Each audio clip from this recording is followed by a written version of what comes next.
Azərbaycan ordusunun əsgəri Əsədov Hüseyn Həmzəoğlu vəfat edib. Bu barədə Mətbuat Aza mərhumun qohumları məlumat verib. Hüseyn Əsədovun xəstəlikdən vəfat etdiyi bildirilir. Qeyd edək ki, o 20 gün əvvəl hərbi xidmətə çağırılmışdı.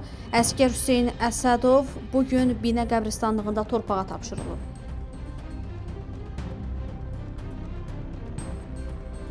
Gəncədə 16 yaşlı yeniyetmənin meyiti tapılıb. Hadisə gecə saatlarında şəhərin Bağbanlar küçəsində qeydə alınıb. 16 yaşlı Davud Quluzadənin meyiti yaşadığı evin həyətində aşkarlanıb. Onun hansı səbəbdən öldüyü bilinmir. Faktla bağlı Gəncə şəhər prokurorluğunda araşdırma başlanılıb. Su nəqliyyatında polis idarəsi əməkdaşlarının keçirdikləri əməliyyat tədbirləri nəticəsində dələduzluq etməkdə şübhəli bilinən 4 nəfər saxlanılıb. Bu haqda Daxili İşlər Nazirliyi məlumat yayıb. Araşdırmalarla məlum olub ki, onlar zərərçəkmişə dəmir armatur satacaqları vədini verərək etibarını qazanıblar. Daha sonra müxtəlif bəhanələrlə zərərçəkmişdən hissə-hissə pul alıblar.